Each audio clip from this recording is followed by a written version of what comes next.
So let's talk about what we need to do first of all. We need a lot of yellow paint before we get started. We're going to paint on dry paper, and we're going to paint everything that is yellow, everything that is beige, everything, all the flowers, all the background, the sofa, a little bit of the book, anything that is beige or yellow to start with, so we get all the light colors in. Now the photo made the yellow look a little bit more pink and dull than it actually is in real life. Now this, even under the camera, even under this camera that I've got, it looks a little bit more pink and dull than in real life, which is interesting. I just adjust that. So, and when I was actually in the cafe painting, it was quite a bright yellow. And this wall, because it was sort of in shade on the left, was a little bit more muted, a little bit more pinkish. So we're going to mix up our bright yellow, whatever bright yellow you use. It might be Azo Yellow, it might be Cadmium Yellow, it might be Indian Yellow, it might be Hansa Yellow. They're all bright yellows. So you're going to mix it with a little tiny bit of Cadmium Red to sort of make this wall just a little bit more peachy. And then as we move over to the wall here, we can start with a little less peachy, moving over into the bright yellow over here. That's where the windows are, so they're really brightening this side of the wall. And there's a little bit of yellow behind the fireplace and down the side of the fireplace. So we'll get all of that in first, and we're going to need a lot of wash to get that in. So we've got to mix up the color first. Let's put that somewhere I can look at it. I'll bring out this is my photo, and the photo is much more orange than the actual cafe. So I want to go more with the cafe bright yellows, particularly because it's such a beautiful contrast to the blue. So let's get our tray ready and let's mix some color. And I got myself some clean paper towel, and I've misplaced it. Let's find a nice clean piece of paper towel, put that there, and get my yellow tray. So I really love Azo Yellow. It's a nice transparent warm yellow, so I'm going to start with that. I'm going to make two paddles of it, one for where it transitions to bright yellow and one for where it's a more peachy color, a little bit more shadowy, but we want it nice and bright and cheerful. Now you need a lot of paint. We've got quite a lot of wall to cover, depending on your size of paper, of course. So I have, I think I have a 8 by 10, so I've got quite a lot of paper to cover, and if I run out, I'm going to get streaks in my wash, and I don't want that.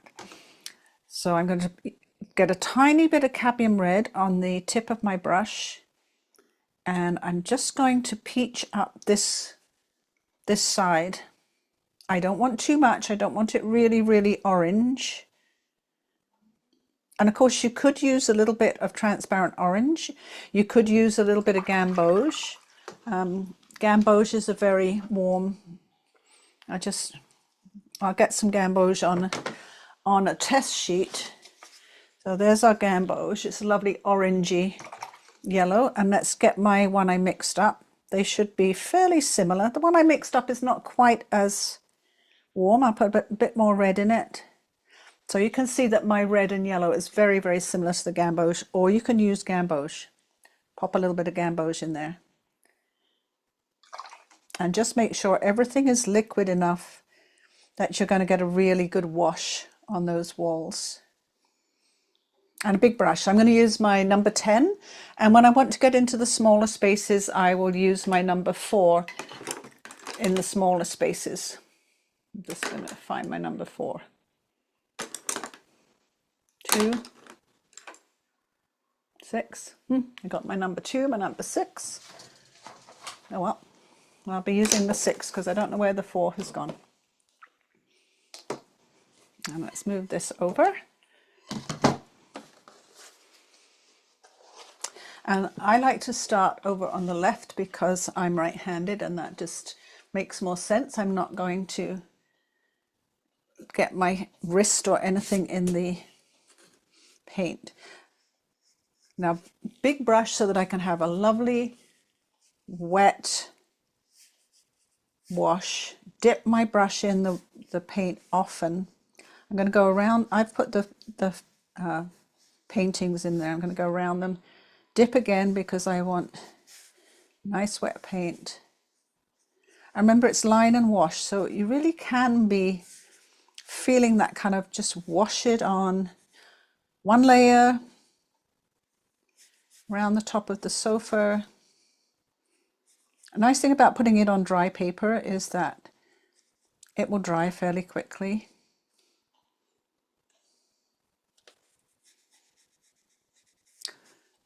And I've missed a bit of the fireplace out there. I'm going to have to put that in by pen in a moment.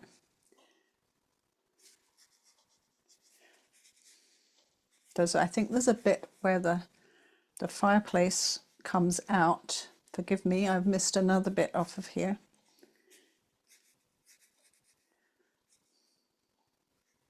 It's like Michelle said, it's such a detailed drawing that you kind of can get lost and forget bits.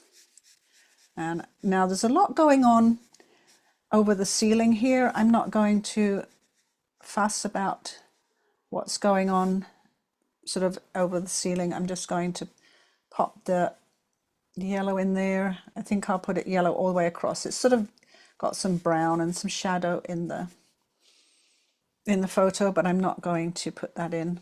Pop that right across there. Now I came down the side of the fireplace where I forgot the line. I will put the line on when it's dry. Apologies for that. Right, so now I'm going to transition to the bright yellow. So I'm going to mix some of the bright yellow with that orangey yellow that I have. And again, carefully paint around the objects. Now I'm going to the bright yellow. Got to come across. Nice big bold strokes where you've got space to do that. I'm coming in behind. Oh, I'm going to bring it over a little bit. There's a spider plant hanging down from the ceiling. I'm going to come in behind there. It's going to be a green and yellow mix, so green will go nicely over the top. I'm going into my much brighter yellow. Now, I don't want this line across here to dry, so I've got to watch what's happening. And this is where I want to go into my smaller brush to get in behind these little things on the mantle.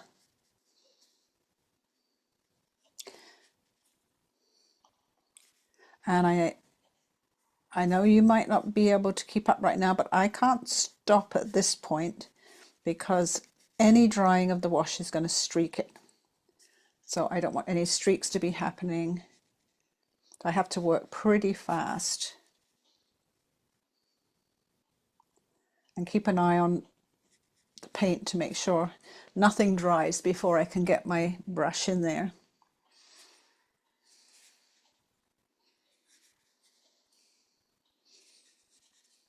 Around those plates that I forgot to draw.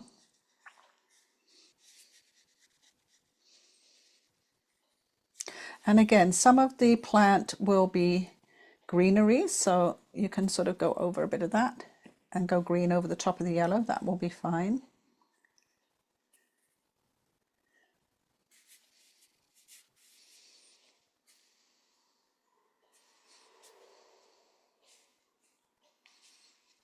I'm even going to do a little bit of yellow into the spider plant. Now, the last place that there's a little bit of yellow is behind the fireplace.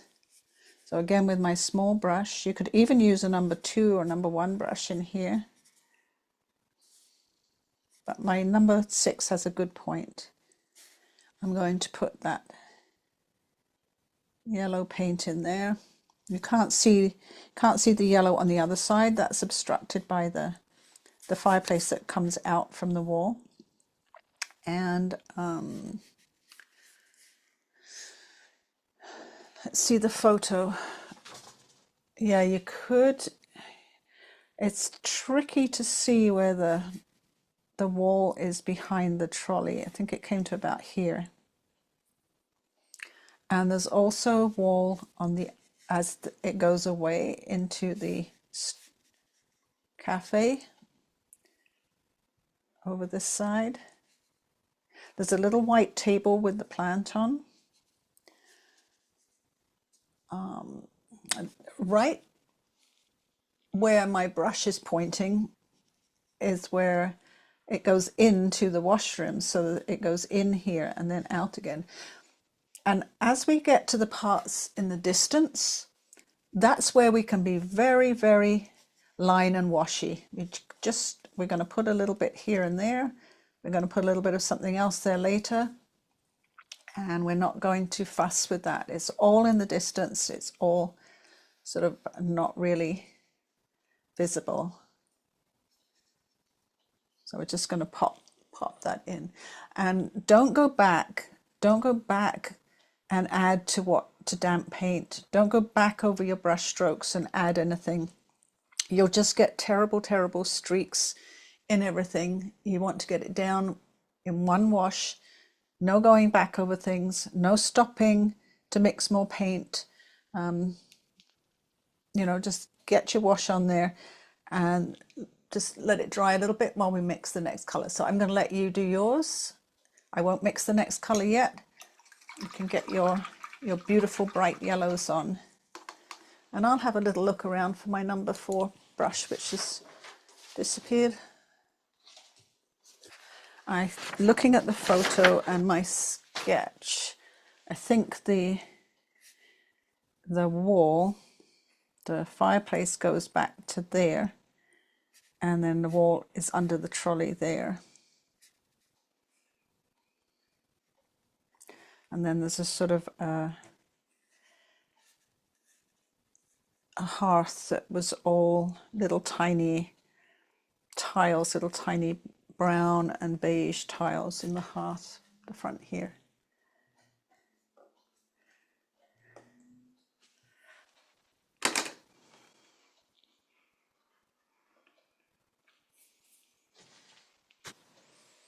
Because we're going to work on all of the yellows and beiges and bright colors first, most of this wall will be dry by the time we need to move on to the next stage. So we're not going to worry about spending a lot of time drying anything.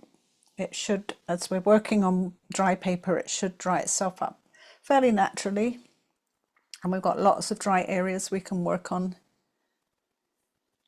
And we'll definitely be using some more yellow. So the very next thing we're going to mix is a very similar yellow, but it's going to be a bit more yellow ochre or raw sienna color for these cushions on the. Now, if you look at the photo, like cameras do this, they dull colors a bit. The cushion looks almost the same color as the wall in the photo, but the cushion was actually much more beige and the wall was much more yellow. So we want to make that distinction between the beige and the yellow. Otherwise it's going to be too samey. If you're waiting for that. First of all, I'm going to use just yellow ochre and see what that looks like. This yellow ochre is quite a nice buttery yellow color. And that would be quite good for the cushions. They were actually a little bit more yellow than that. And I'm going to try my raw sienna too. Raw sienna is very similar to yellow ochre, so my raw sienna. Now that's just a little bit too brown. But if I mix either of those with a little bit of the yellow that I have on my palette, I'm going to start with the yellow ochre mixed with the little bit of yellow from my palette. That's too yellow. I'm going to have a little bit more and a little bit more water so it's not too bright. A bit more yellow ochre, a little bit more, maybe a bit of raw sienna. and a bit of water so it's not too, we don't want it too dark, because all we're going to do is just wash it on. We don't need a lot of paint or a lot of fuss. We might do a slightly darker crease on it, but there we go. There's a little bit peeping behind this cushion. Have it nice and diluted so it's fairly light. Be careful where you come to the corner of the cushion in case your wall isn't dry and you have a bit of a bleed from one to the other. If your yellow background has gone very, very matte, not shiny at all, it's pretty dry, so you can probably work up to the edge of the cushion just fine. Now, under my light and my camera, it may look very, very similar, but it is quite different. The cameras and the lighting really don't pick up the nuances of color. Now, on the other cushion, there are stripes that are beige and green and pink. So first of all, I'm going to put in the beige. Now, where they go over this little crease, they get disrupted. The stripe gets a little bit disrupted. So you can show the shape of the cushion by doing that. Here it's a little bit more straight. And we won't worry about the pink and the green until later. We'll put that on when this beige part is dry.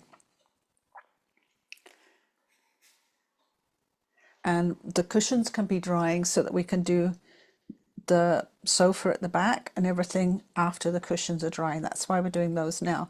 Now let's look around for something else that's beige. Something else that is beige. I'll bring my photo over. Now the backgrounds of the chessboard are a little bit of the design in here. We can do the background of the samovar and the brass jug and the brass plate. We can do our first layer in a beige color, leave some white highlights or paint them on after, and then we're going to put in a darker layer when that's dry. So that's our base layer. Let's look at what else we can do. There's a wall hanging about bees here. We can put a little bit of beige and lemon just washed in there very lightly. The top of this book, maybe the top of these magazines, there's little bits of beige we can pop in. So while we have that beige cushion color, I'm going to add a little bit more raw sienna to mine, just brown it up just a little bit. We can look for other places where we can put that color. So the center of the chessboards, we'll put the dark brown in later. Just pop the beige in for now. And we're not worried about the super accuracy of the beige lines between all the brown and the dark beige. We're going for line and wash, just suggest what's there. And we can pop those in. What else did I say? I'm looking around. Okay.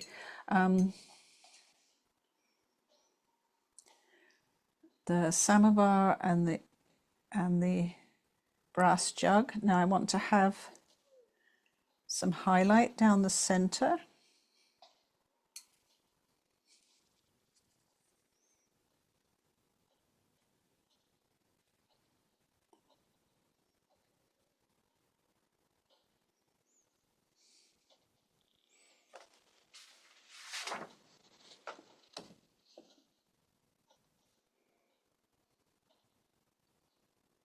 And there's a little bit of highlight on the bowl.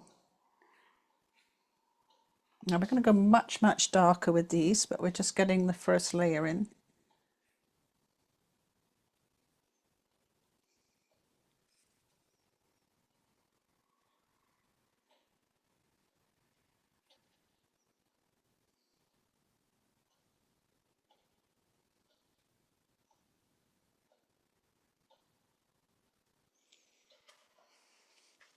And maybe you can see how that's going to form the sort of brass color when we get the darker paint on there.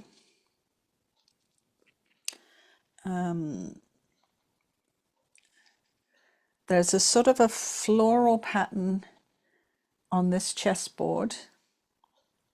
I'm going to put just scribbles of that beige on there. Very, very scribbly. I'm mixing it with the yellow now, because on this, I think hanging over the fireplace, I think it was like a tea cloth. I think people give her gifts of things that go with her theme. So I've mixed the yellow with the beige, and I'm just filling in those little flowers on the tea cloth. Just looking around for things that are kind of beigey color. And I still have yellow on my palette, so I can fill in the bee with some yellow.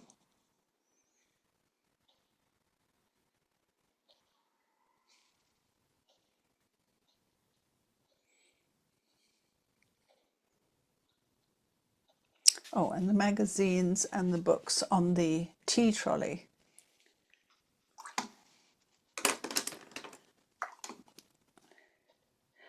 Depending on how much of a detail person you want to be, it's up to you how much detail you put on the books. I had minimal detail. There's a couple of magazines here, this book, and then the one underneath is blue. So I'm just going to put a little bit of beige on top. When this is dry, I'm going to use the red for the book as well. Oh, and then there's the wall hanging.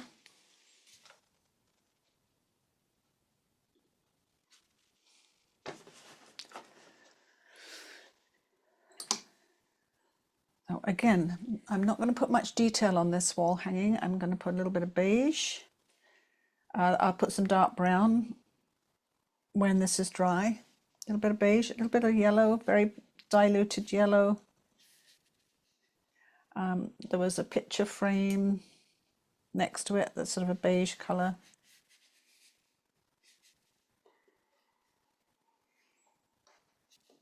And I'm going to do that thing for the background where I'm just going to fill in a little bit of beige here and there, keeping the background really, really indistinct. Okay, and then there's the plates that I forgot to draw.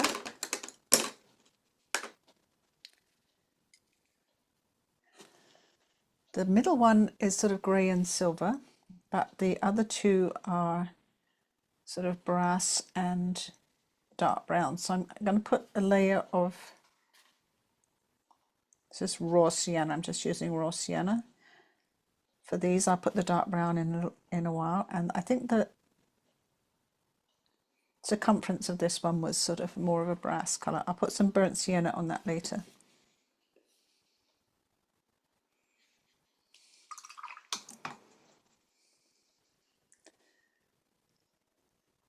And now I'm looking around to see, oh, I know another place I can do some beige for now. The hearth was tiles of beige and brown, yeah, just mostly beige and brown and light coloured tile. I don't know if you can see in the photo, they're kind of little rectangular tiles. So while I have beige on my palette, I can just do a base layer for that. I'll put in the brown and the sort of grey tiles later. But for now, just popping in that base layer of beige. Now coming up to the hearth was wood, or a laminate wood floor. So when this is dry, we're just going to put a dark brown laminate floor there. not putting any attention on that whatsoever. There, and I'll let you catch up a little bit. And if that yellow's dry, I'm going to put in the black pen marker that I forgot along the edge of the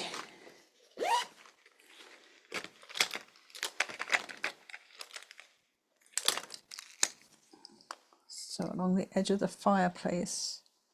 The fireplace comes down here, and the yellow wall was showing, so I'll just put that in.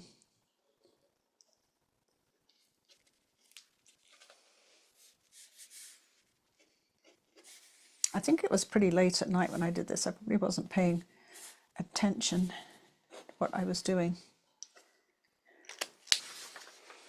If you have the photo available in front of you or something to look at, you can go ahead with your bright yellow for the bright yellow sunflowers there. They're just silk ones. You can add a little bit of either transparent orange or cadmium red in to make these ones a little bit more orangey. You can have some quinacridone rose mixed with a little bit of red for these ones that are a little bit more red. There's a little bit of sort of red there. Over on the right in these jugs, these ones are very orange, so you can mix either red and yellow or use the transparent orange, and then these are quite yellow. So we need to loosely put in all of the flowers, and there's some little dried flowers here. You can use a sort of burnt sienna with some orange for the little dried flowers. We'll put the green in when all of that is dry. We've got to get all of the yellow and orange and red in first. The centers are sort of a green and brown. So again, when we mix the green for the leaves, we can mix a little bit of green and brown for the centers. But we won't worry about that now. But if you're ready, when you're ready, look at your reference or just go into your own imagination of flowers and put in some bright yellow, some orangey yellow, and some pinky red sunflowers. I'm going to start doing that with mine. I'll start with the bright yellow ones, and I might use a little bit of my Indian yellow because it's very, very bright. And I want the colour quite strong, so not a lot of water mixed with it. A tiny brush. I'm going to use my 0. So first of all, I'm going to get the Indian yellow and do the ones that are a nice bright yellow. So these ones here.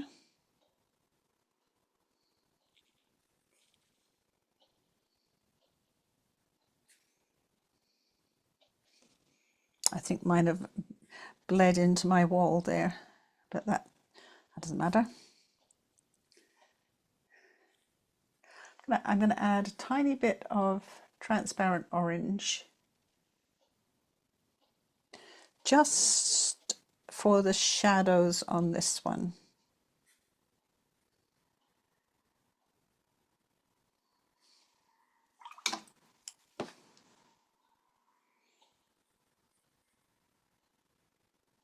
And go back to my Indian yellow. There's another one underneath that you can barely see. Because this one is blending too much into my wall, I'm going to add a little bit of transparent orange to just so it shows up away from the wall for that one.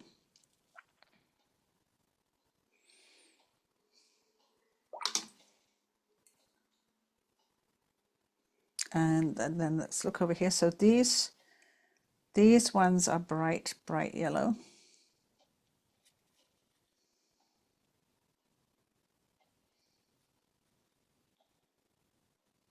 There's a little bit of yellow showing in the center of that one.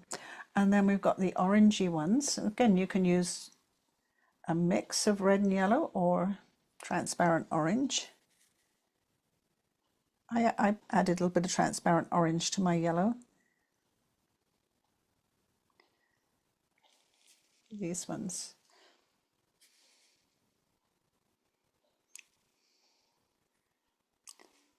It's like when you have lots of green trees in the background, you've got lots of yellow. So if you can try and use a variety of yellows and oranges, then that gives it much more interest than just using your same yellow. And we have the ones, there's a big jar of flowers here.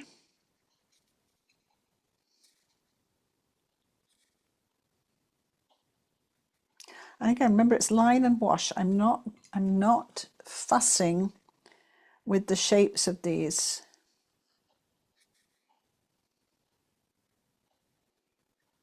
I'm going to rely on people's brains to make it up and invent the shapes that I want them to see. So then we have the two jugs of silk sunflowers. And because my wall is quite a bright yellow, again, I'm going to make it a little bit more orange so that it stands out.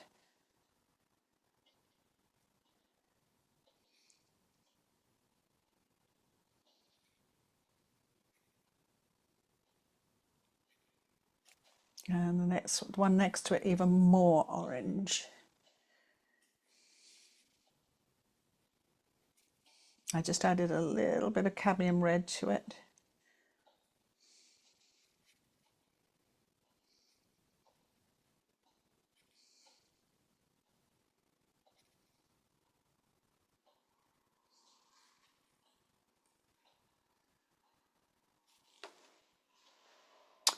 And lastly, we have the ones that are very pinky colours. So I'm going to mix Quinacridone Rose with some Cadmium Red. You could also use Magenta.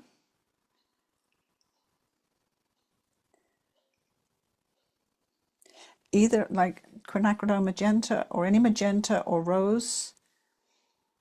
And then I'm going to put in the ones that are a brighter, more rosy colour.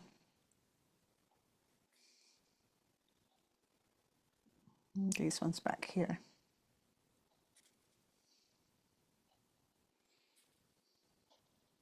Actually, I put in a bit of magenta and it's a really nice colour for those. If you have it, if you don't, doesn't matter.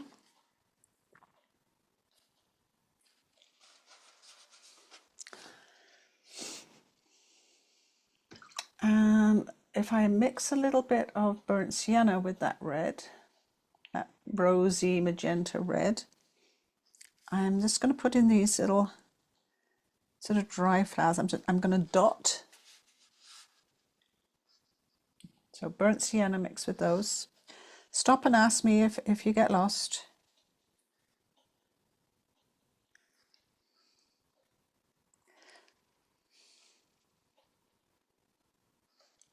I'm going to pop a few of those. I'm just dotting with my brush, little dots, and then you can, if you haven't got them there, after they're dry, fill them in with your pen. There's sort of a few over here, sort of one coming up here.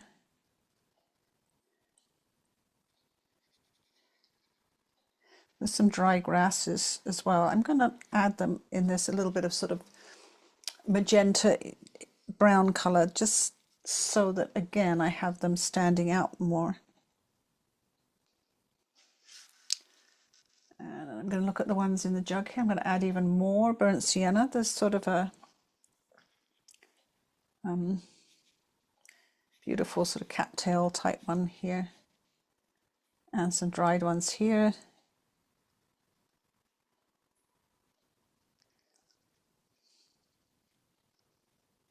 Again, just dotting with my brush and overemphasizing the color.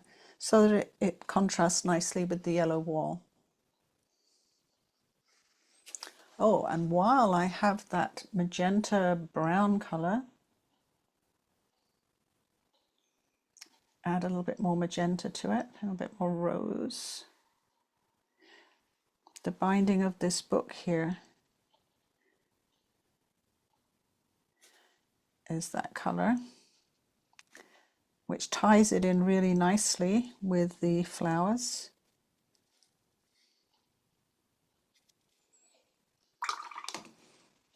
Add a little bit more brown to that where it's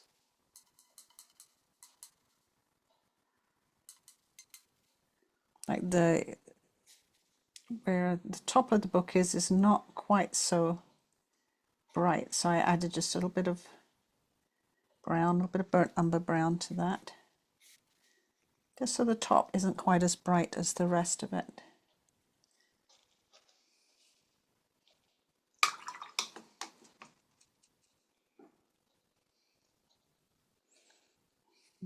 I'm going to add, I've diluted that brown color. I'm going to add a little bit of something here, and then eventually that's going to have a little bit more something on there.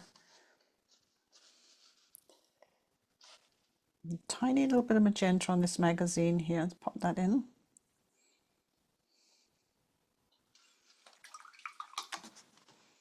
And then let's pull back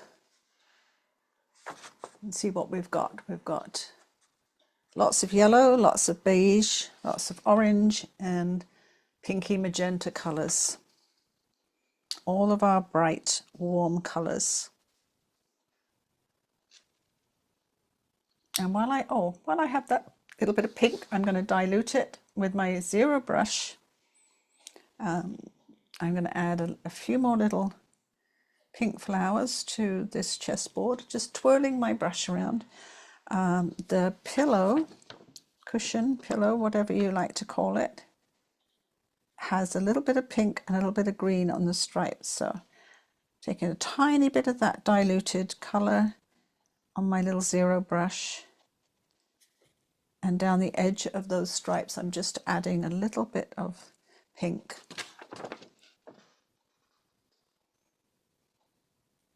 And some little roses on the oil lamps. Let's pop those on.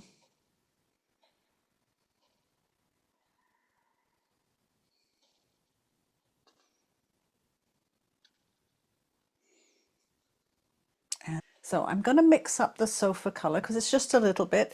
If you forget, or if you're not at that stage yet, just ask me in a moment what I used. It's going to be a mixture. Let's pull back a bit, get my other palette here. Cover up my painting because I don't want to splash it. So I'm mostly going to use raw sienna. So it's like the cushion colors, but a little bit browner. I grab a little bit of yellow with that too, and a tiny bit of cobalt blue to make it a bit more gray. Just a tiny bit on the tip of my brush. It just makes it a little bit more gray. And then I'm going to take some burnt umber, or whatever, you know, sort of medium brown you have. You may have sepia or Van Dyke brown. And it's sort of a beige color, but a little bit more brown than everything else. So I'm going to just test it.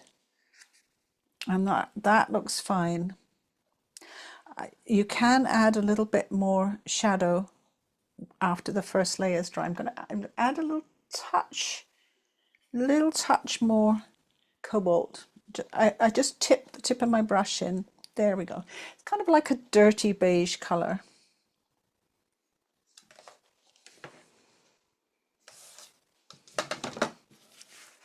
It just has to be different to the beige cushions and so forth. Now, what size brush should I use? I don't want it too small, but not too big. Let's try the 6. I'll grab some of that color. And there's wood at the top of this. Oh, I should use my smaller one for the top. There's wood, you know, along the top. Zoom in again. Sorry about that. I zoomed out. Right. So along the top here there's wood, so the cushions are, or the sofa, you know, fabric is behind here. You want to make sure it's slightly darker and a muddier color than the pillows you've done, like the bigger pillows. Now I'm going to switch to my bigger number 6 brush for a bigger wash here. Now there are folds in the cushion where people sit on these comfy cushions all the time. We'll put those in after this layer's dry, just quick shadows.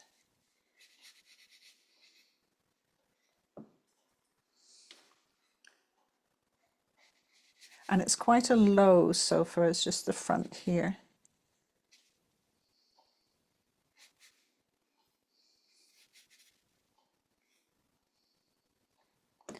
So we'll pop that colour in. That looks like it should do. I'm going to use that sort of beige colour for the tiles on the hearth, and I'm just going to do those kind of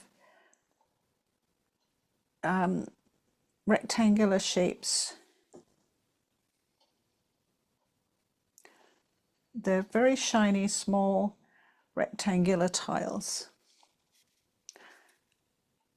I'm just going to put a few at the front because I don't want them too obvious. I don't want them detracting from everything else. Oh, I'll tell you where else there's some fabric. In here and down the top of the arm of the sofa.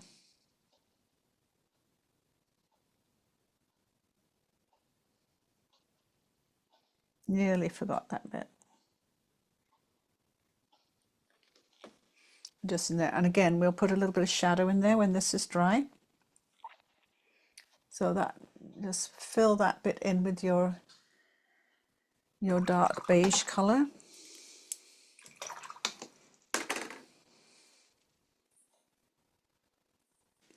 Next thing we need to think about is all the greenery, the spider plants and the greenery around the sunflowers, different plants that we have in here. So we've got quite a bit of greenery, and the first one we want to do is around the fireplace, so that will be dry by the time we come back to do the blue fireplace. And you can mix Ultramarine Blue and Azo Yellow, or you can use a sap green, either one. We've got yellow on the palette, so it's easy enough with, I mean, my palette is still covered in yellow and orange, so I can just mix some Ultramarine Blue in with that, and I've got a nice green. Do that now. If you have a sap green or a green that you like ready mixed, just use it. That's very acceptable. I've always just mixed my greens most of the time, so I'm going to mix a green that's quite yellow for the spider plant, and then I can put in some darker green and one that's a little bit darker for some of the other greenery. And I'll need a small brush for some of them, and I'll start over on the left again. So there's some leaves coming down. I haven't done the ceramic pot yet. We'll do that when all the rest is dry. There's some green leaves sticking over the pot, and I've gone quite dark with those. They are fairly dark.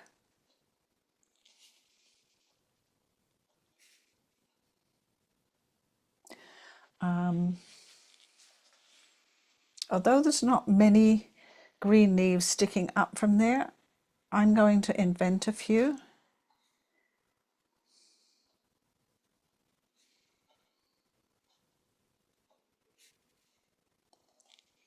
Just to give it a bit more definition. And there's a few sticking out from behind these plants.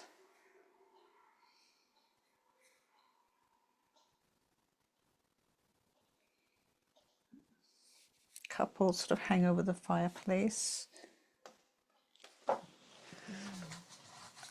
looking at my painting. I really should be looking at the the photograph.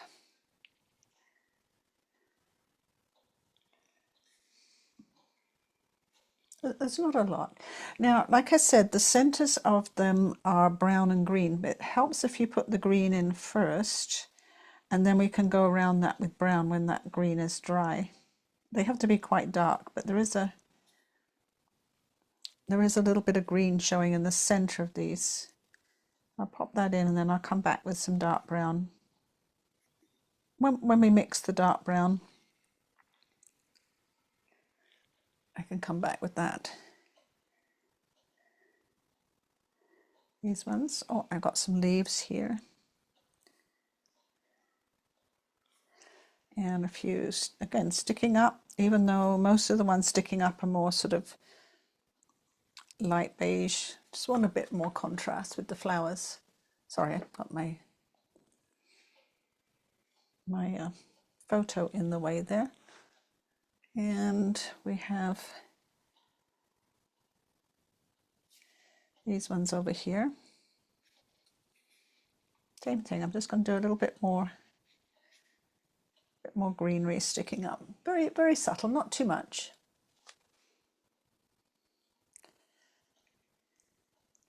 Now the plant here, which I've forgotten the name of, has got two greens on it, a light green and then a sort of a dark green. You can either just go with a green wash, or you can do a light green layer now and come back with a dark green layer when that's dry. I'm going to do that for this one. Again, quick one stroke. I'm mixing a little bit more yellow in with the green. Quick one stroke up with a small brush.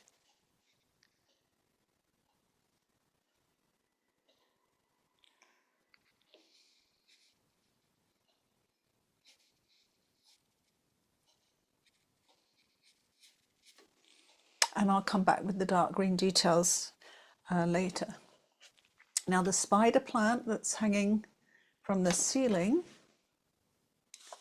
is very big, had lots going on. And again, I'm going to start with a yellowy green, and then I'll, wet on wet, I'll put the darker green over the top. And I'm going to curl my brush outwards in a curling motion in the direction of the leaves. So my ending brush stroke, as I lift the brush, comes at the pointy end of the leaf.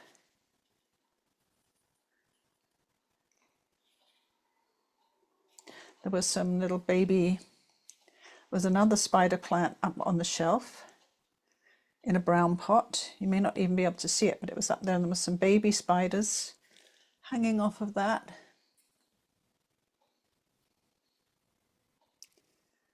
Because it's line and wash, I am not being super precise. I did a bit of precision with my pen. I'm going with my brush in the direction of the plant. And then I'm going to go into the dark green. It's just mixing more blue in with the yellow. And let's have just a little bit more definition on some of these. Some of them that are in the shadows.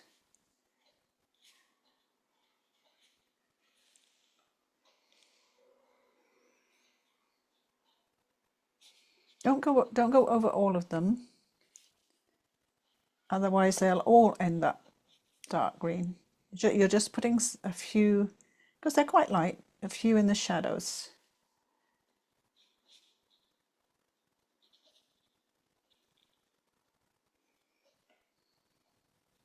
Some go upwards and most hang downwards.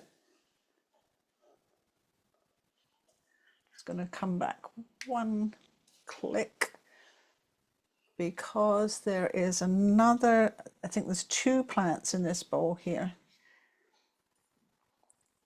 And whatever it is has some leaf-shaped leaves, you know, just that traditional leaf shape, and they're very dark green.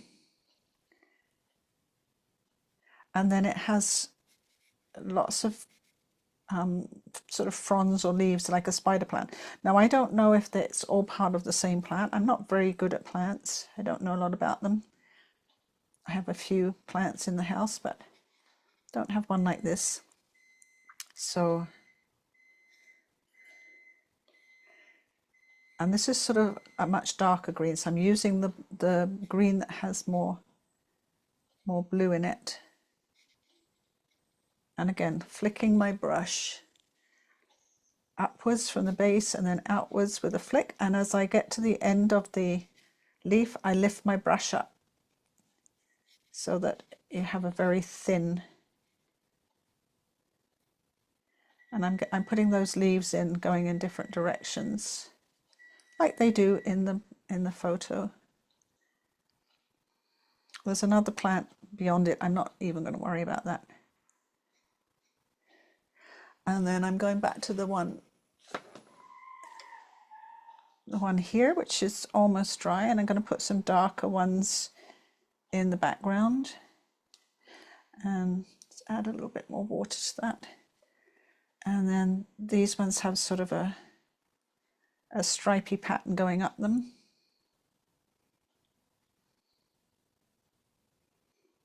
So I'm just going to very, very loosely pop that in, going between them with quite dark shaded areas. And again, it doesn't need, you don't need a lot of detail. And then I'm going to look around and see if I've got all the greenery there. I think I have. I'll let you catch up with your greenery. And to make sure that all of that is dry before we do the fireplace, we're going to do some of the dark brown bits. When you've done the greenery, putting the dark brown in the top and on the sofa and in a few places the floor, so that we know that all the green is really, really dry before we put the blue fireplace in. We've got all kinds of things we can do with the brown. We've got the picture frames, the sofa, the floor, there's a little pot that the plant's in, some of the tops of the structure inside, the plates, put a little bit of brown detail inside the plates. So we'll do that next.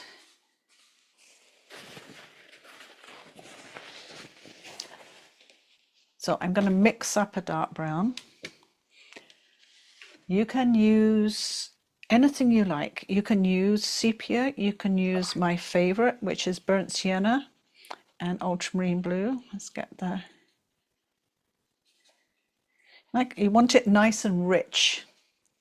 Okay, I put some water, lots of rich burnt sienna. I've got burnt umber, you could use burnt umber. There's another really rich brown. Use both, or you can use just one. And to get it nice and dark, ultramarine blue. Now that's fairly dark, but it's not as dark as the paintwork was in the cafe. So I need a little bit of ultramarine blue to darken that up.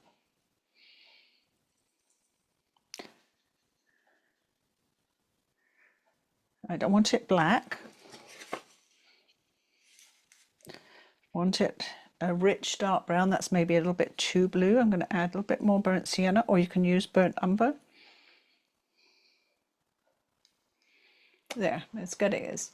It needs to have that undertone of warmth for the brown, but be darker than this. That's good. Now I have some sepia here, and sepia is a very cool dark brown. So sepia would work, but I would add a little bit of burnt sienna to it. You're going to have sepia and burnt sienna if you want to use that, or if you have Van Dyke brown, that's a good brown too. There's lots of different browns. I'm just going to try. You can do so many different things. I'm going to try sepia with some cadmium red. See if that gives us a nice warm brown. Yeah, so you've got lots and lots of options when mixing a brown, especially a nice warm one. You could probably mix sepia with an orange even.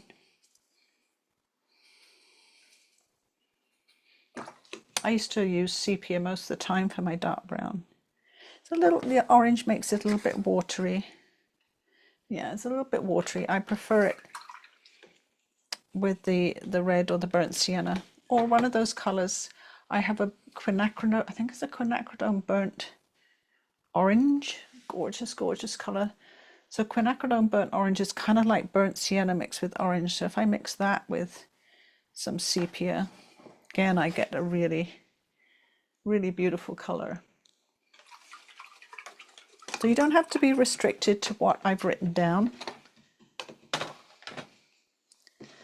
But the one that always works is Ultramarine and Burnt Sienna. They are a good old faithful.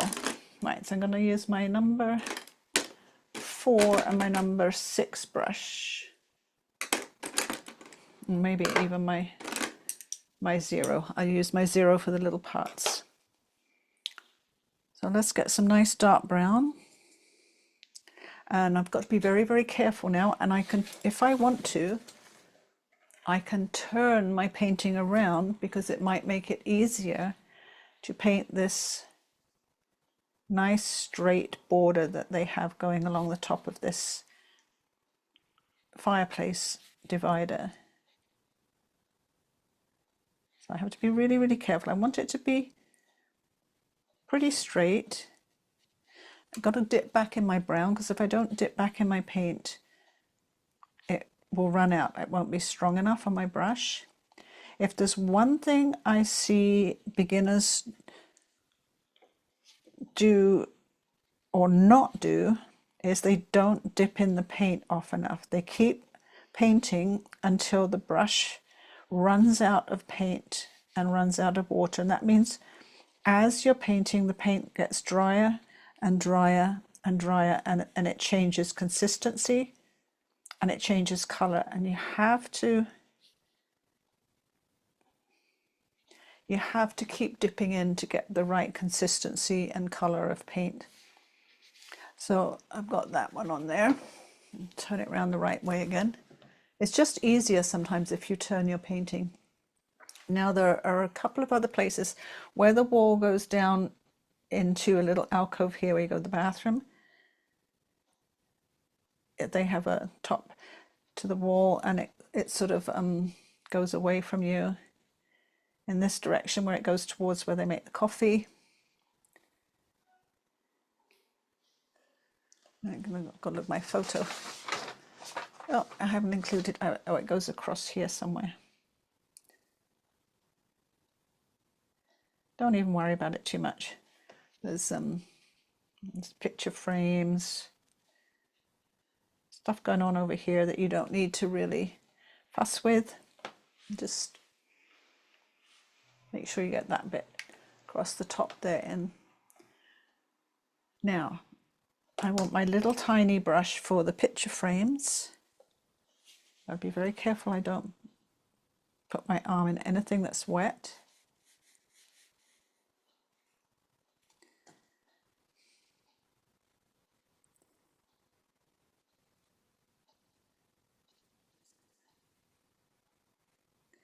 And the paintings in the frames, we're going to do wet and wet when this is finished, and we're going to be very, very loose wet and wet.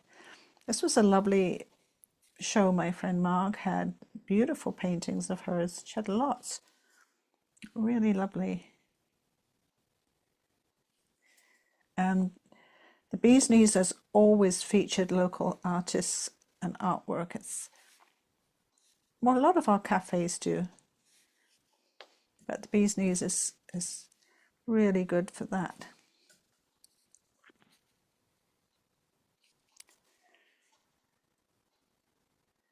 I'm just popping those frames in.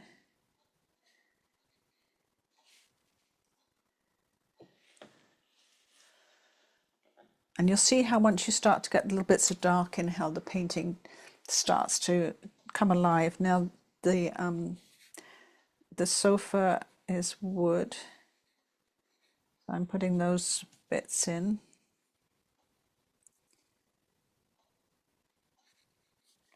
Sort of curls along the top. Oh, you know what? I forgot the green stripes on the cushions. Not too late, I still have lots of green. And the arm of the sofa is a little bit of wood there. Tiny bit. There's some little studs on the fabric going along there.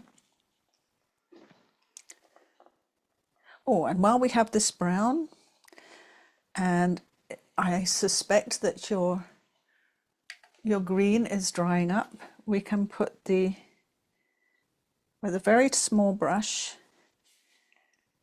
we can put the darker brown around the circumference of those centers of these sunflowers. And don't worry if you've got a very loose line and some of them are darker brown. That's how it is. And we're not focusing on being super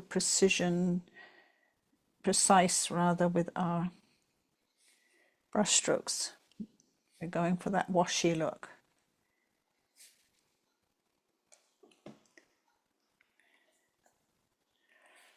I'm going to do all the centers of the sunflowers. I'm going to dilute that brown a little bit and put a little bit more detail on the book.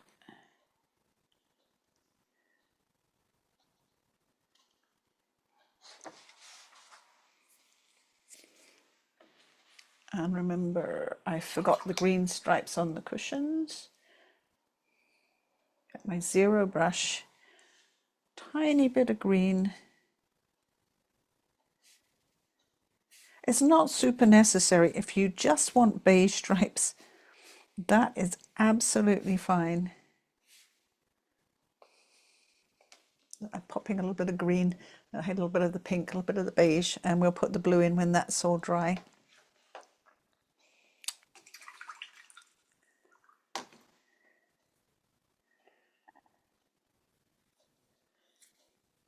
There's the little pot that your flowers are in. Now you can make that burnt sienna, you can make it that light red color that's like terracotta, or could be Venetian red or English red. It's like a terracotta color. I'm going to use that, and I'm just going to put that little terracotta pot in using the English red that I have, or light red it might be called.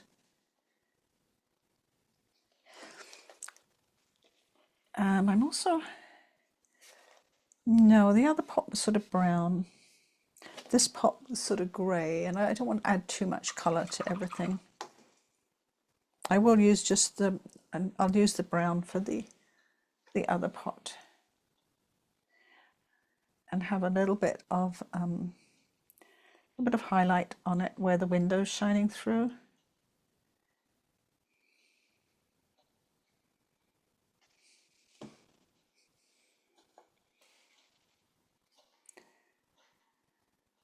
And I can't remember what this pot was. I'm making this one up just so I don't have too many colors going on.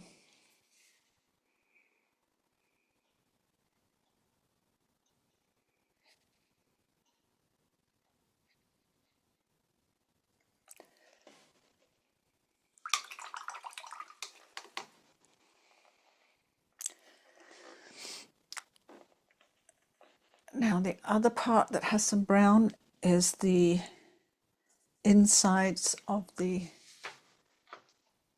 plates on the wall. I'm going to mix, it's kind of a dark brown, so I'm going to mix a little bit of Payne's grey with the brown.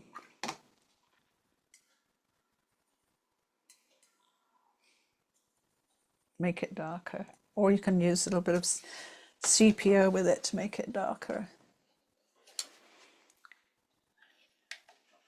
Now there are characters on the plates, but I'm not going to do them in huge detail. Again, I have my zero brush. The border of the plate is kind of a copper color. I'll come back and do a little bit of burnt sienna on that. And I'm just going to very, very lightly suggest the shapes that are in those plates. The middle one is more of a silver, so I'm going to wait and do that one afterwards.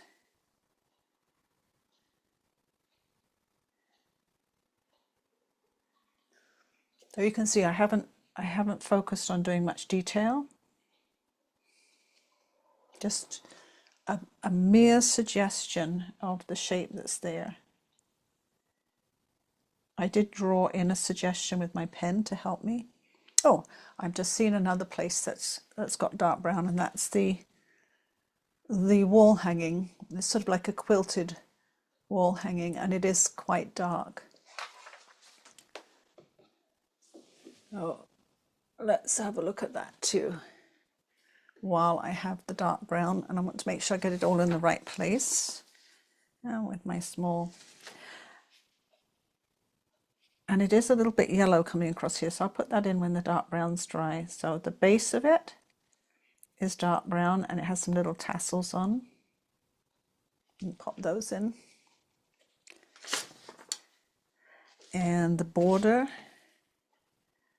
of it is dark brown. I've got my photograph right over the top of my paint palette.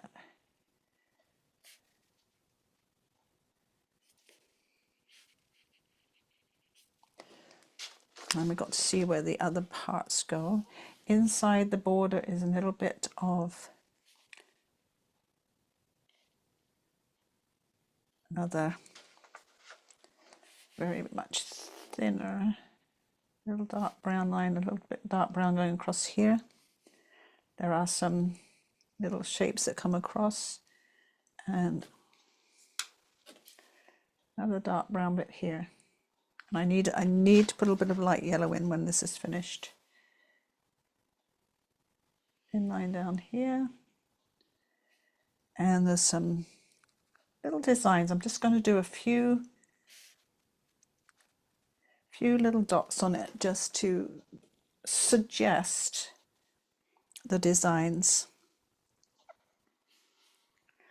Oh, and there is a dark brown edge up here, and there's a dark brown pot that another spider plants in up here. It's sitting on top of this ledge. Again, line and wash. You don't have to fuss with a lot of this stuff.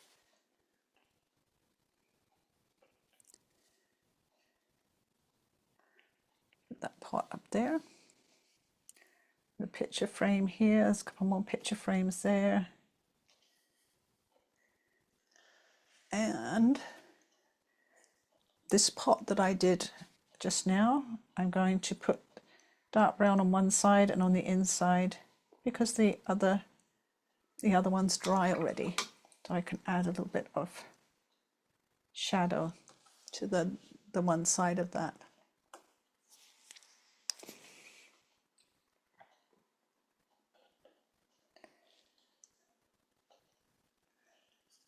You need to see more, don't you?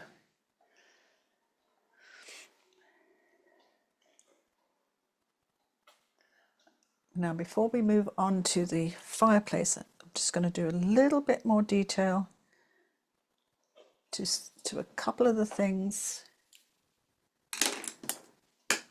I'll let you work on your dark brown. Oh, you know what I forgot? I forgot the floor. The floor here, which is like a dark brown laminate. So luckily I still have lots of dark brown here. Grab some on my brush. And again, we don't need to fuss about detail. There was coffee table, maybe some chairs here. We're going to pretend that none of them are there, and we're just going to fill in the dark brown floor. Over here the floor is grey, which we'll do after everything else when we use the grey.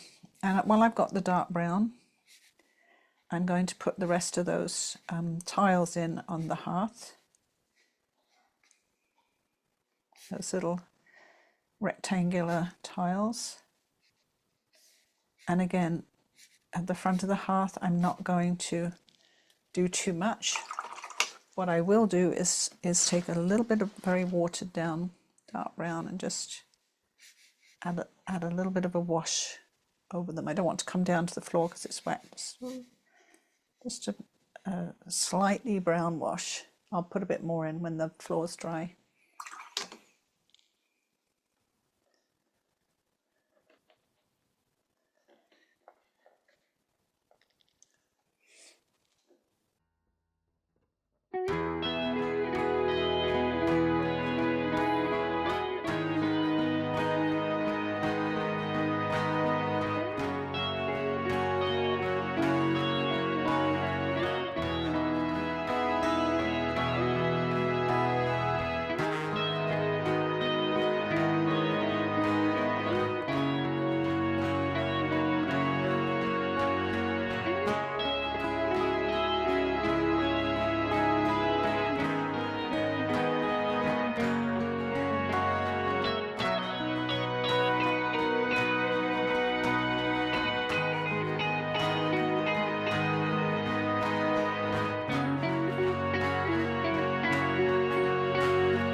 Looking at the time, we should get onto the blue. We need to mix up the blue for the fireplace, and I have used the Cobalt Teal, which is a perfect colour.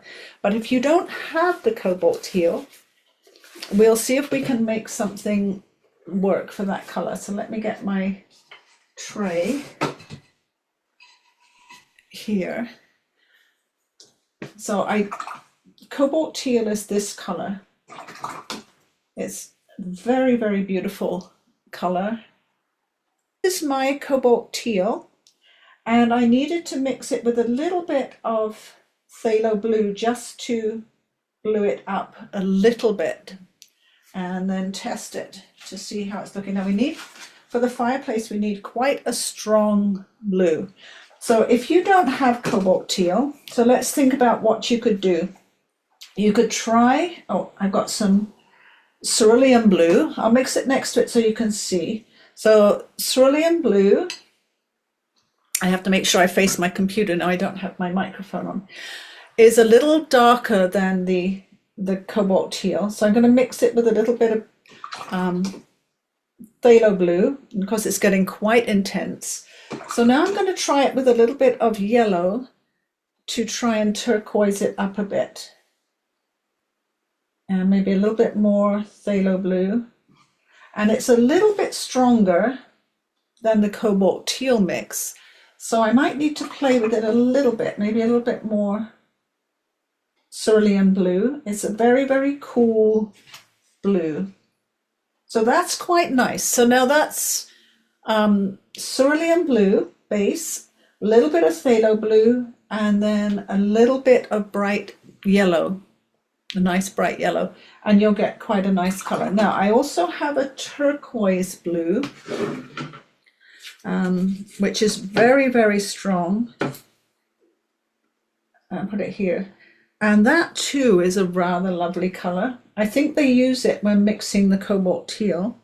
So look and see if you have a turquoise. And let me see what I can mix that with to get it. Let's have a look at it next to the mix here. I think if I mix the turquoise with a tiny bit of Cobalt Blue, so that it wasn't too turquoise. A bit of Cobalt. Try it out.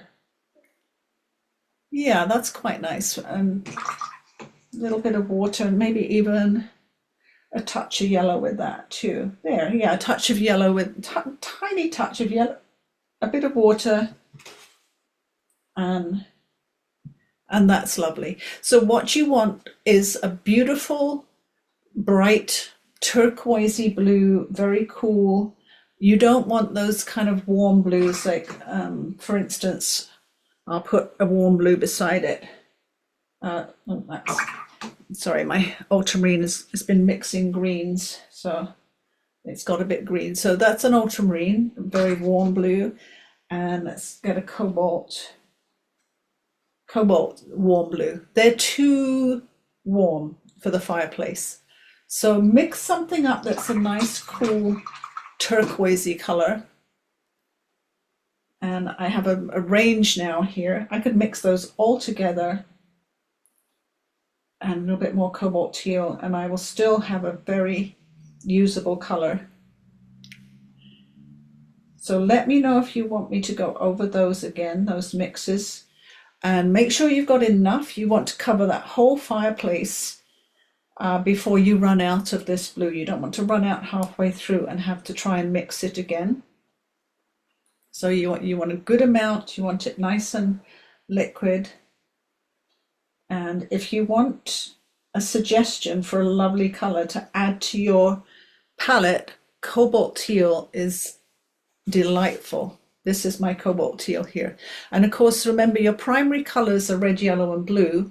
That doesn't just include your basic red, your basic yellow, and your basic blue. It includes all these different variations of blue which have to be made chemically or physically from something in the earth. You cannot mix them. They have to be made. And although we mix something very, very close to that, but we were still using primary blues that have been manufactured. It's not something you can, that you can mix. We can get something close that approximates it, but having a gorgeous, gorgeous light turquoisey cool blue in your palette is a wonderful addition. The closest thing you will have is your cerulean, but cerulean, if you look at it next to it, is still quite blue compared to the turquoisey color. I do have a turquoise, but I find the turquoise is a little bit intense for this. Beautiful for mixing for an ocean. But anyway, there I have my blue. I can move my yellows out the way.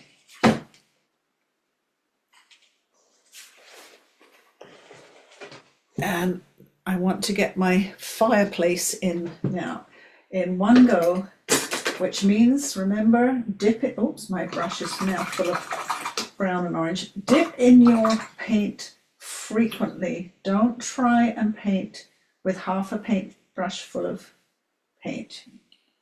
You're not going to have enough color or enough water on your brush. There, my brush is clean. You might need a couple of sizes of brush if you want to get into some small places. Yes. And you need to go carefully around some of the straighter lines. I'm going to start over here so I don't smudge. dip in my paint. I've only done a few strokes and already I want to go back and dip in my paint. I know I sound like a broken record, but it is literally so important to keep dipping in your paint.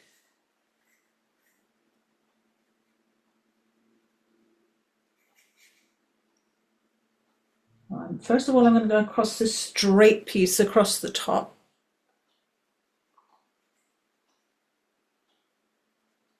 And careful when you get to the corner. I got that in without going back on it. And now I can come underneath. I'm going to mix a little bit more Cobalt Teal in with that.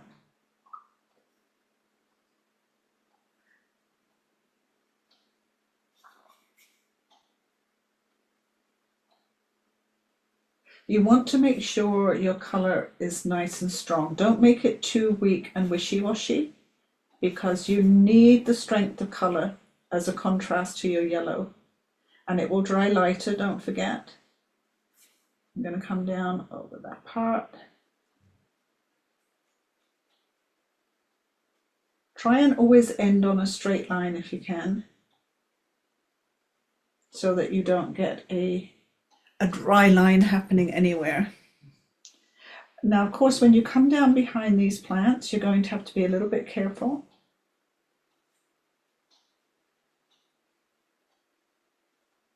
So I'm going to kind of go in between some of these petals and some of the grass. If I leave a little bit of white paper showing, that's okay. It's line and wash, remember. We can be a little bit bitty, a little bit washy. And then you come around the back of the fireplace. I might want my smaller brush to go along the top, along here. And of course the smaller brush doesn't hold as much paint, so I really have to load it up. Across here.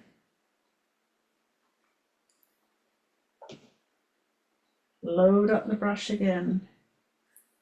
I'm going to go this side of the hanging, I think it's a tea towel hanging.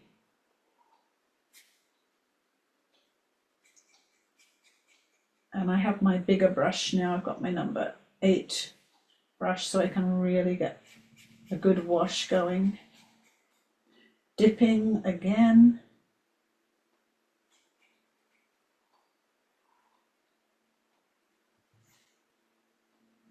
I'm going to go right over, there's a little, the tea trolley was a very old-fashioned one. It's got a little bit at the front with a pole sticking through it. I guess maybe for your tea cloth to hang on, possibly. That's all I can think of it was for.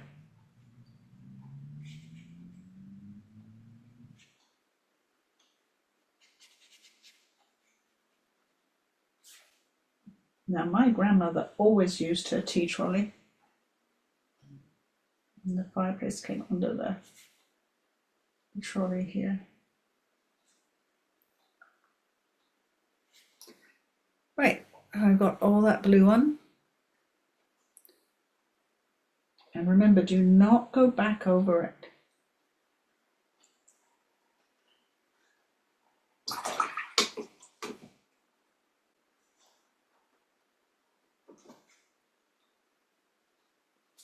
And that's pretty much the only place we have that turquoisey blue. It's the focal point of your whole picture.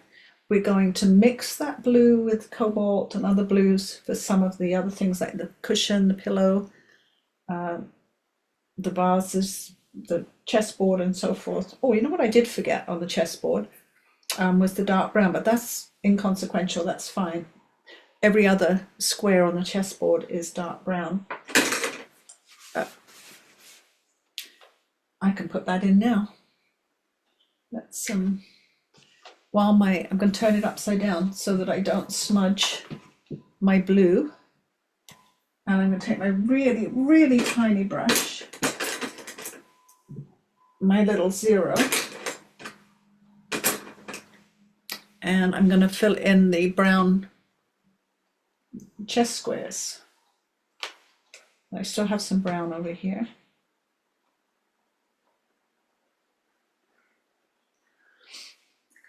you just have to remember to alternate. If you find that a tiny brush is too difficult for you, use a brown pencil crayon. There's no harm in that. Or if you have watercolor pencils, you could, it doesn't have to be a watercolor pencil. I'm going to go down one side, alternating the squares. Have to really think about it. On that side, because any second I could fill in the wrong square by accident. A little bit more brown paint. There, I think I've got all those squares in. I think there's one more at the bottom here.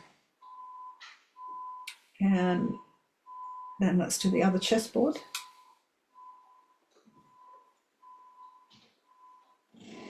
Again, I'll go down one end.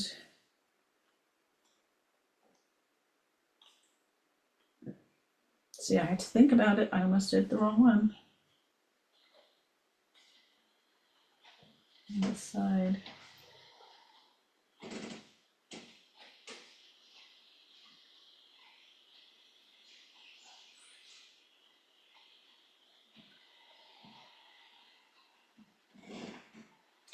Yeah, I've done my little chessboard pieces and turn it back up the right way.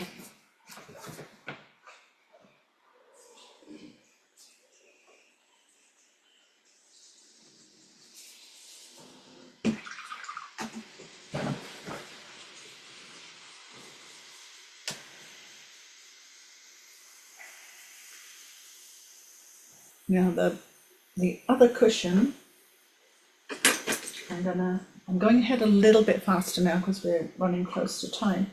I'm going to mix a little bit of Cobalt Blue with a little bit of the fireplace colour, so it's different to the fireplace colour, and I'm going to go in between those, so it's more Cobalt Blue than the fireplace colour, and go in between those stripes on this cushion. You don't want it the same colour, and the cushions weren't the same colour, but you want it to be another nice blue to echo the blue in the center of the painting, but not the same blue, or it will compete for attention. Plus the pillows, the cushions, they were kind of a bit worn, so if you want to dilute it and make it a little bit more of a worn color, that's good.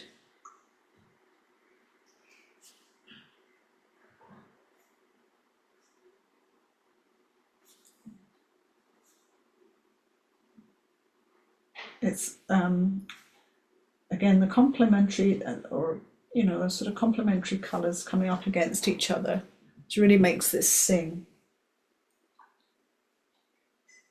Add a little bit of extra blue at the bottom just for the creases and the shadows. And don't touch the blue wet fireplace. Just going to put these two little vases in. They have sort of gold around the top and the neck, and they have a little bit of a pattern, so I'm going to leave the bit of the pattern sort of white paper. And this is Ultramarine Blue, so that again they're a different blue. Again, I'm going to turn it upside down so that I don't get in the fireplace color with my wrist. Put those two little vases on.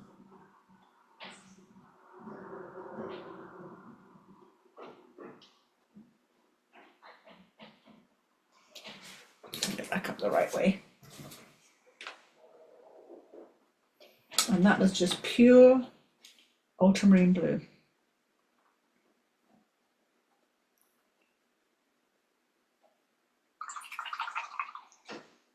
And I'm going to use Cobalt again for the chessboards. I'm diluting it out because it was quite light. They were like a sort of, well, I should have kept it upside down. They were sort of like a marble almost. think they were made of marble, something like that. And then I'm just filling in the blue between the floral patterns. I've diluted the cobalt so it's not too strong.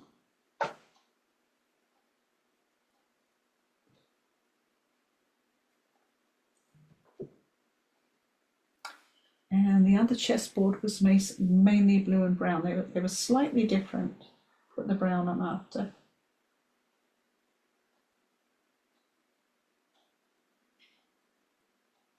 And the reason I diluted the cobalt was so it was a much lighter blue and very different in value to the little vases. This little bit here is where the chessboard is open like a book, standing up. And of course, when you close it, you get the two halves flat. You have to, it's like searching around. Again, Cobalt Blue. This book here. And we need to get that book in so that we can put the grey-black tea trolley.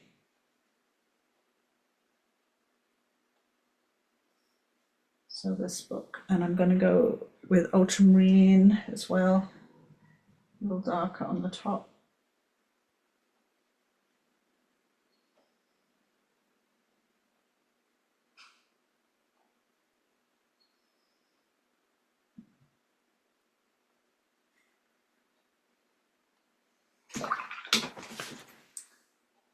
This magazine has like a sky colour at the top.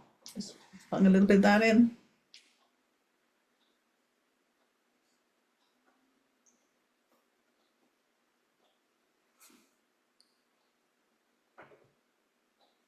Just taking a little bit more ultramarine, adding a little bit more colour to one end of the book. The other end is a little bit lighter.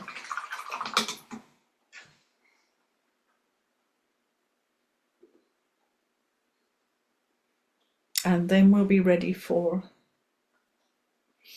the grey, for the fireplace, the vases, the candles, the middle of the poster, tea towel. Oh, and you know where I missed a bit of yellow? I missed a bit of yellow inside the tea trolley. Because I want to come back with some dark colour,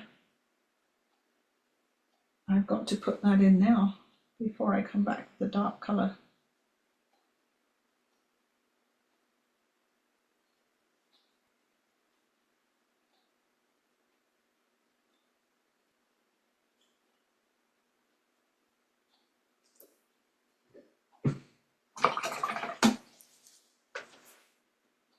It looks a bit darker right now because the paint is wet and it hasn't had a chance to dry. I might add a little bit of tiny bit of the orange to it, just to give a bit of shadow.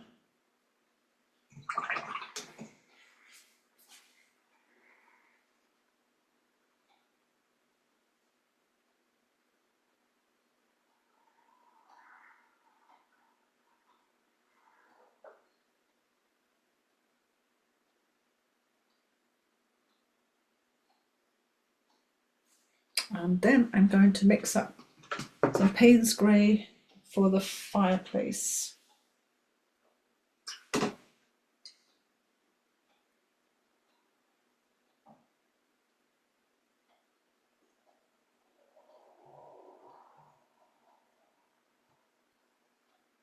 I want it nice and dark. It was almost black gas fireplace, and I'm going to add a little bit of brown to it because that makes it a bit darker. I got a little bit of burnt umber just mixed with it to make it a little bit darker.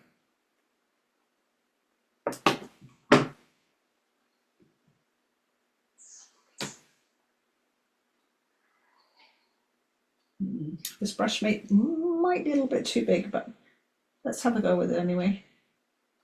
It's full of paint, that's why I want to use it. I really should maybe use a smaller brush, but I'm going to put the whole fireplace in and then just do a little bit of lifting.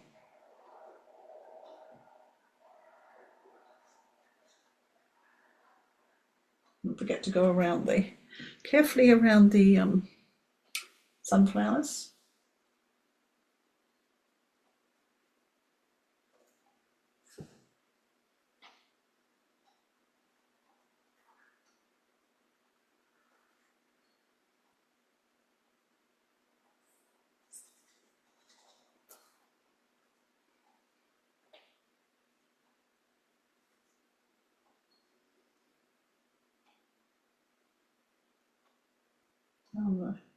Around the leaves.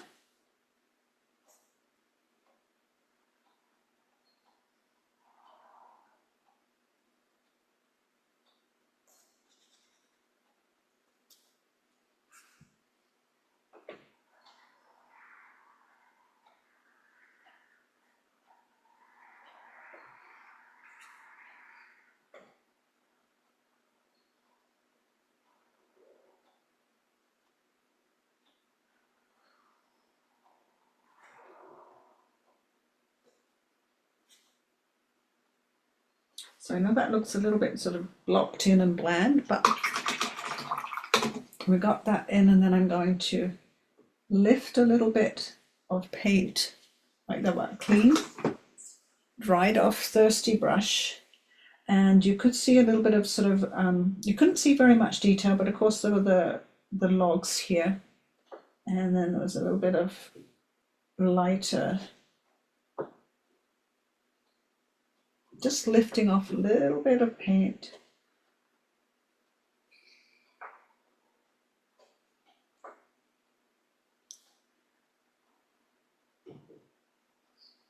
Just lifting off a little bit where you could see the sort of lighter glass at the front of the fireplace and sort of the log shapes.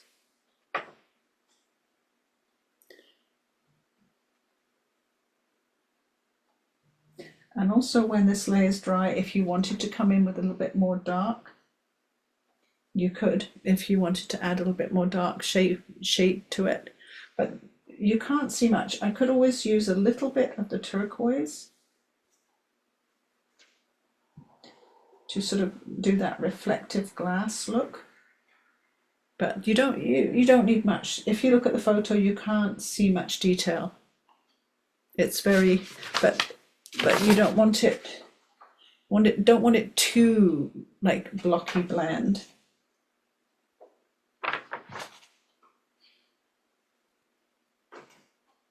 So that was the Payne's grey with a little bit of burnt umber mixed in to make it a little bit darker, and I mixed it on top of the ultramarine blue, so that helps too.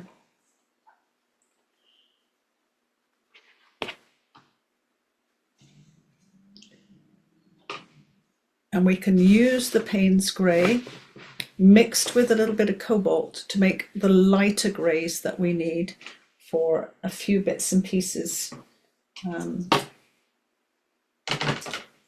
Like I have that, it's really dark there, so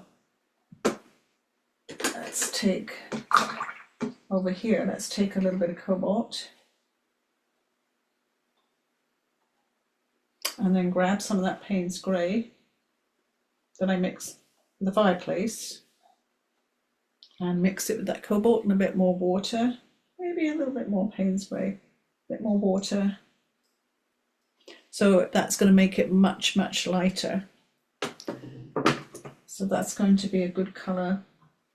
I need it even lighter than that. Just add water. There. Now I want to put in the floor. That's just a light grey sort of cement floor.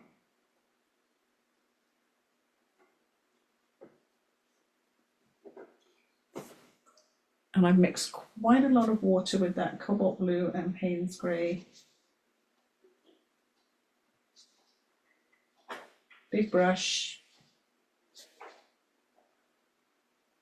Let's get in that light grey floor. So you don't have a big blank space there.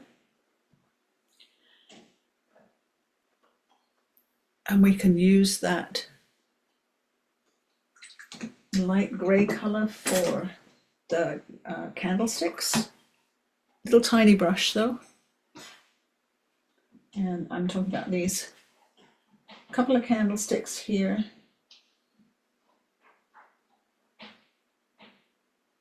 The lamp was white. I just put, they had a little decoration on it. So I just put a little bit of a flower in there with the pink. You can put a little bit of grey on one side, just a tiny bit. We've got the candlesticks, and then we have the tea cloth. And again, my fireplace is wet, so I need to be careful. I should really turn it upside down, but I'll work with it and try and do my best. We have that hanging over the fireplace, and it's that diluted grey I'm using for the background. The wings just stay white paper, and there's those little flowers down each side, just roughly going around them. I put those in with green and yellow a long time ago.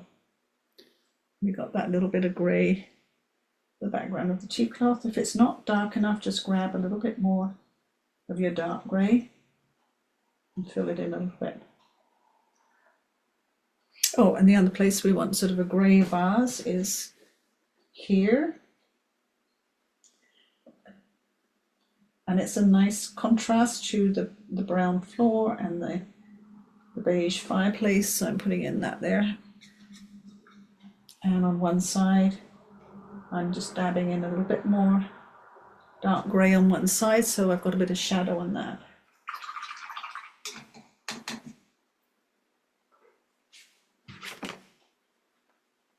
So we're getting in all of the darker contrasting things. We're almost done, not much more to do. If you, in going off into the distance into where they make the coffee and everything, and you can't see much of what's going on, again, I just grab a bit of that grey and I'm just putting a little bit in here like this. There was things like coffee machines and counters and menu boards and all kinds of detail that you can't really see. So just a tiny bit of colour in there, a little bit of grey, a little bit of brown, a little bit of yellow, and a few lines. That's all you need for that. So we just have a couple more things to fill in. Not very much at all. We have to put a little bit more dark brown on the brass, and we have to put a little bit of wet in wet on the paintings. Now, most of Marg's paintings were watercolours, so we can do some wet in wet watercolour on them, and no detail whatsoever. I've done a little bit of pen scribble. I cannot remember what the pictures were of. Some were of people, some were of scenes. I've just sort of used, I did make a note of what colours were there. This one was sort of yellow and green. We're just going to do some yellow and green wet and wet. That's all we're going to do there. So, and where the painting part is, you're going to put in a little bit of yellow, like that. Grab a little bit of green, a little bit of green in. There was a nice big white mat around them, so you know you're leaving a big white mat. And you're just going to let the yellow and the green blend. If you wanted, you could grab a little bit of blue, add that in the corner, wet and wet. And you have a pretend painting. And you can just do a little bit of scribble on it with pen and it looks like something. Same with the one down here, a little bit of blue to say maybe pretend it's sky. A little bit of green to pretend it's maybe greenery. Nothing else. That's all you need, and a bit of scribble. And the third painting, I think, was more browns, and because we've got a lot of browns in here, that would be a good choice. So I'm going to put a little bit of yellow ochre on here, a little bit of burnt sienna, wet and wet. And then I'm going to grab my dark brown mix that I have. Actually quite quickly running out, my dark brown mix. I need a tiny bit more, just mixing up a little bit more. And I'm going to put a little bit of dark brown at the bottom here. So I've got yellow ochre, burnt sienna, and a little bit of dark brown. None of them I've not done any detail. I've splashed water on that one. Let's dab that up. Not done any detail on them, just those wet in wet colours. Oh, I tell you somewhere where there's I want to use the dark grey. I have that pipe coming down from the ceiling. I'm going to put dark grey on there and have a little bit coming out here. Like I said, this is like an entrance into your painting, and it stops that triangle pointing out of the painting. Little tiny weird detail just there. Kind of echoes the shapes of all of the lamps and candlesticks. So last little thing, I know we're rushing a little bit now. I'm going to take some burnt sienna.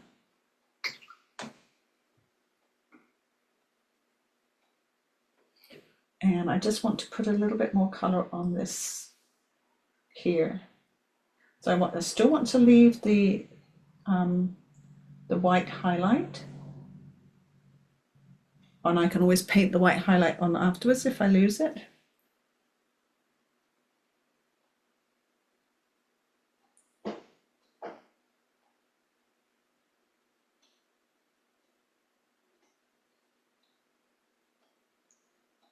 And I'm going to let that dry just a tiny bit, and then I'm going to put some dark brown on there as well. And that will be all I need to make it look sort of like brass. The other place, 10 colour burnt sienna. The other place there's a little bit of burnt sienna is on the corners of this chessboard and on the shapes here. Had some little sort of brown designs on it and brown corners. And the same for the other one. Had some little corners, a little flower. The lamps had like a little brass bit in the middle. And if your candlesticks have dried a bit, you can put a little bit of shadow on one side. Again, line and wash, a little bit of wash. And this little plate had grey and white designs. So I'm just taking that grey, and just dabbing it on the plate, leaving some white showing. I've forgotten another thing. So many little details. These little jugs that have the flowers in. Same. We're going to put grey on those with a highlight.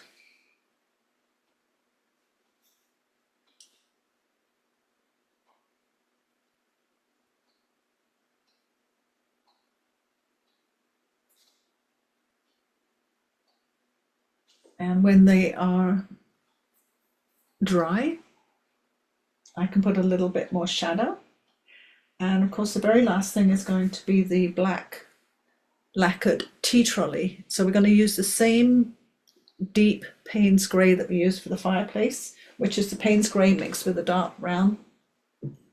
And we'll put the little trolley in. Of course, I've just put that wet grey, so I've got to wait a minute or so. And while I'm waiting, I'm going to take my dark brown and I'm just going to put a little bit more dark brown on here.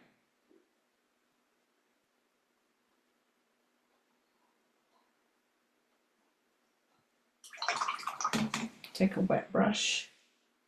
The kind of the bowl under here is darker.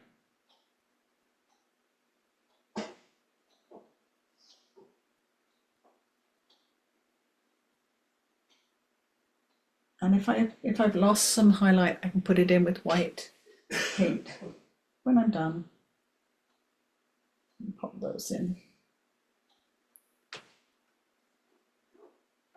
So I think all I've got left to do now is the black tea trolley. It's going to be really simple. It's going to be just popping in the dark like we did with this, and then lifting a little bit out for the highlights where it's kind of rounded at the front. So again, I am running out of my Payne's grey, so I need to mix a little bit more. And mix a little bit of ultramarine blue with it to keep it nice and dark. And then a little bit of burnt umber or burnt sienna to thicken it up a bit. Make it a little bit more opaque. There we go, it's nice and dark. Can't use that big brush. I'm going to use a small brush. And just go carefully. Now, I just painted these grey jugs, so I will avoid them for a moment and I'll paint the rest of it. And I'll do exactly like I did for the fireplace. I'll paint some on and then lift a little bit off for the highlights.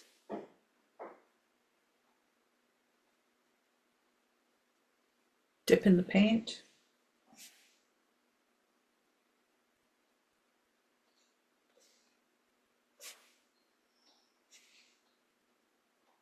Now when we have our sketch club and we go out sketching in these locations, we have exactly 2 hours from 10 till 12 to sketch, ink and paint. So I know how you feel trying to get it all done in this amount of time, because we don't have that long and it's quite a fun challenge. I quite enjoy being challenged that way,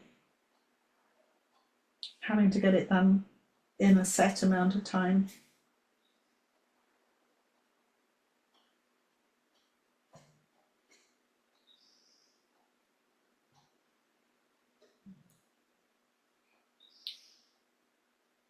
Now this bit that I'm sticking out here, that was what I said was a bar sticking all the way through, and I think it was probably for hanging something on, like a tea towel or something. It did go all the way through. There was a hole in each side.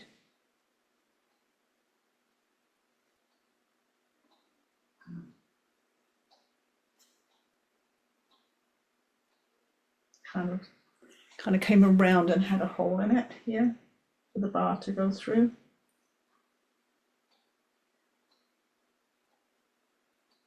And then the legs.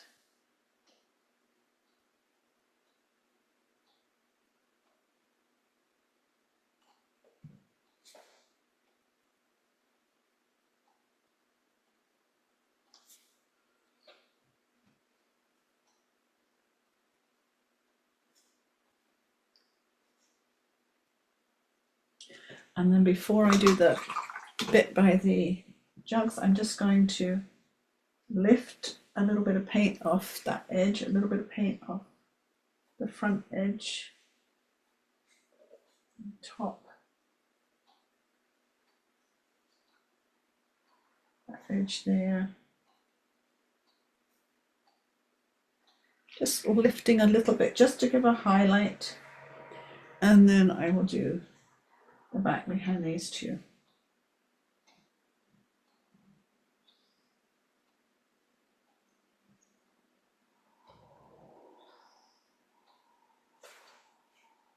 And the front was a little, this part that I'm doing now was actually a little bit curved as well. Curved across the top and curved across the front. Sort of curved out here and then around the top.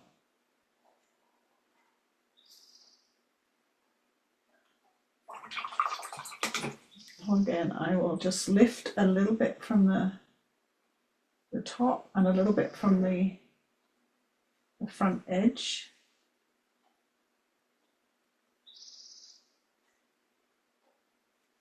I have a Kleenex, I'm wiping my brush on clean, wipe, and that turns it into a thirsty brush that will lift a little bit of colour.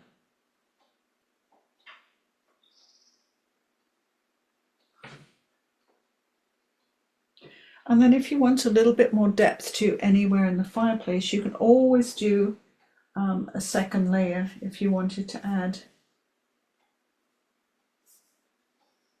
a little bit more detail. Once the first layer is dry. Now, have I missed anything? It's so easy to miss something. We have so many details. I don't think so. Let's pull back a little bit and let's take some of the tape off because I like to see it without the tape, without the messy edge.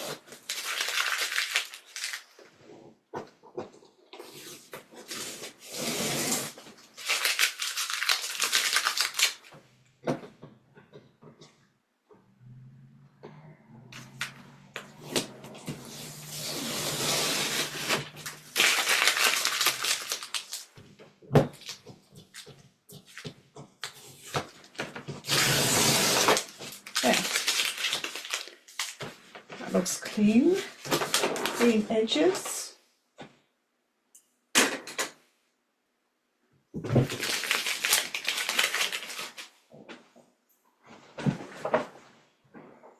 And I actually, on my other one, I have done a little bit of shading on the fireplace. Let's grab my other one. I did go in and shade with just another layer of the same color. I did shade the underneath and the side of the fireplace. I'm trying to think if there's anything else. Oh, and a little bit more shading on the stainless steel jugs there. I guess I could do that now. A little bit of blue-gray, a little bit more shadow, although my trolley is wet, so it's probably a little bit dangerous to do. And then there's sort of little details, like I could add a little bit more green to these, the magazine. I think it says camping on the magazine. A little bit of green on there. There was some little plaques on the wall about the artwork. I could do with a very small pen. I could just do some dots as if I was writing something on there. And I could go back in with the pen and do a little bit more detail if I needed to. If I wanted more detail. Or a little bit of white if I've lost the whites. That's always an option. Boy, we are way over time, aren't we? That last little bit took a long time.